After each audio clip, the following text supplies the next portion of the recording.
Hello once again everybody to Babbadap's Corner. So first of all, I want to thank you guys for liking and commenting on the last episode of the Babbadap's Corner. It's a okay thing I got going on. I got a few episodes of Babbadap's Corner. Might actually change the name. I got vlogs, but they're not called Babbadap's Corner, so I might make a whole new place for that. But anyway, what I really want to talk about is what's been on my mind for a while now. It's been on my heart, been on my chest, been on my sleeve, I guess. But I never really spoke about it because sometimes when I want to speak my mind, I'm either chuckled at, or they tell me to shut up, or they just turn it into a joke, and so I'm gonna finally say what I wanted to say from the very beginning. Here I go.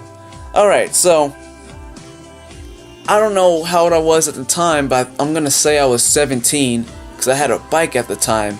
I didn't get a bike till I was 17. I knew how to ride a bike, alright? I learned when I was like 6 or 7, whatever. But thing is, I didn't have a good bike to ride whenever I felt like. Rhymes. Until I was 17.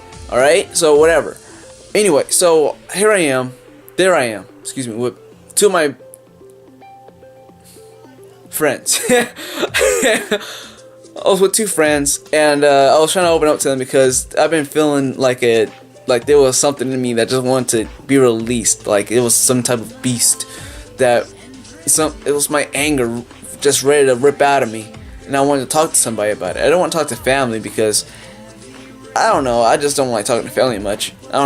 It's weird. But anyway, what I was trying to tell them was, like you can see how I'm recording the audio back there. And so when I told my friends that I felt like there was like I was trying to tell them there was a monster inside myself and how I was scared. But then one of my friends was like, I got a good joke for this one. They didn't actually say that. I'm just saying, like, that's how the attitude was in my eyes, or however you want to say that. Also, again, I'm gonna have to apologize for the camera angles. I'm using my hands, my arm. It's getting tired. Man up, binge. Anyway, they had asked me, so what is it you're afraid of? Is it how they say it? They asked me, is it the monster I'm afraid of, or is it myself? I'm like, what the you know what? Just never mind. Let's change the subject. I just completely just got over it, or not over it, but I just completely decided never again will I ever talk to you or anyone else about how I feel, unless I am said relationship with said person. But even then, you know, it's kind of messed up because even when I'm in a relationship, they don't really want to hear what I have to say, and I feel if you're gonna be in a relationship, you should let. Really? Oh, I'm so sorry. Anyway, I feel if you're going to be in a relationship, you should really let your partner know they can be open with you and be able to ask you anything, right? Another thing is, when I was in my last relationship, she would always ask me to be more open with her and to tell her whatever was on my mind. And so sometimes she would ask me, what's in your mind? And I would say, nothing really, I got this going on right now. But then when I would ask her what's on her mind, she would be like, stop trying to analyze me, because she had gone through therapists. There are a whole line of therapists in her life, and she kept saying how I was asking because I wanted to fix her. I'm just saying literally anything that has ever happened in her entire life, or that she has ever witnessed, experienced, seen for a moment or two at all. That's why I'm asking what's on your mind. Just tell me something that I might be able to go off on. But every time I asked her that, she went off herself. I couldn't go off anything because she was going off, you know what I mean? You know, I just wanted to say that because I feel bad, because it's not at all what I was trying to do. I wasn't trying to fix her.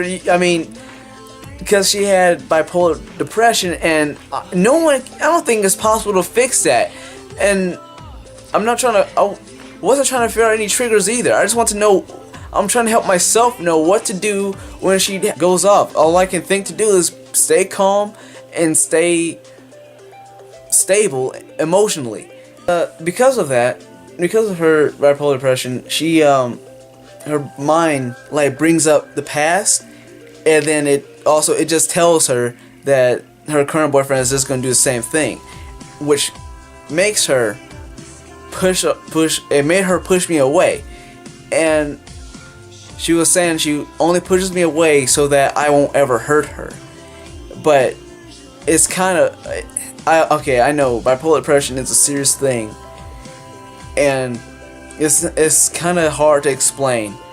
But in my opinion, because it hurt me, alright, when she was pushing me away, and so I find it really dumb for her to push me away so I wouldn't hurt her. I wasn't going to. I kept telling her that. I understand it's bipolar depression. It's a voice in her head that tells her this. But it just means that if you can't believe that I truly love you, then there's no point in continuing. So but I kept going with it anyway. But despite how I felt or what I wanted to do, because I didn't want to just give up on it. I felt like if we tried hard enough, we could have overcame this. And so what had happened at the end was she said she wanted to break up. I said, okay. She got mad at me because I was okay with it. And I'm like, well, what the fuck do you want me what do you want me to do? Because I don't want to force anyone into a relationship they don't want to be in. Because I felt like I was being toxic to her, and I felt she was toxic to me. So maybe we could just not do this and just be friends. But she kept making me out to be the bad guy when she was the one pushing me away, hurting me. Right? It's weird, right? She's pushing me away, so I want her, but instead she's the one hurting me, and so it's like I'm gonna have to leave because you're hurting me. I don't know. I guess moral of the story is make sure your friends are approachable and that you can talk to them about literally anything. And the second part I went on about, if either one of you is hurting, it's not worth the pain. I mean, yeah, I know, love hurts, but if it's not really helping anyone to be happier with their lives, then there's no point in continuing. If it's just nothing but pain and sadness. Another thing is, every night we would have an argument because she feels that I'm not being genuine with my feelings. And during that same night, or those same nights that we would argue, text me while I'm asleep saying how sorry she is and how she's so glad I'm in her life. Now that actually made me feel a lot better, but if that was gonna be a pretty often thing, say I love you so many times, but when you mess up one time, like really mess up, it doesn't matter how many times you can say I love you, because for some reason the negativity overcomes the positive. It's like having a glass of water and pouring oil into it. So having a relationship is like a glass of water, but if you're gonna argue and hurt each other and hardly ever have a laugh with each other, or share a laugh rather, then you're just pouring a whole lot of oil into a small glass of water. Well, that's all I have to say. I feel a lot better now. Thanks for listening. Hope you enjoyed. Hope you didn't cry. If you did, you're a little bit. No, I'm kidding. I'm kidding. Thank you for watching, and leave a like if you want more of these with my face in them. Post a comment about your relationships, whether it be friends with a serious relationship, and I'll see you in the next one.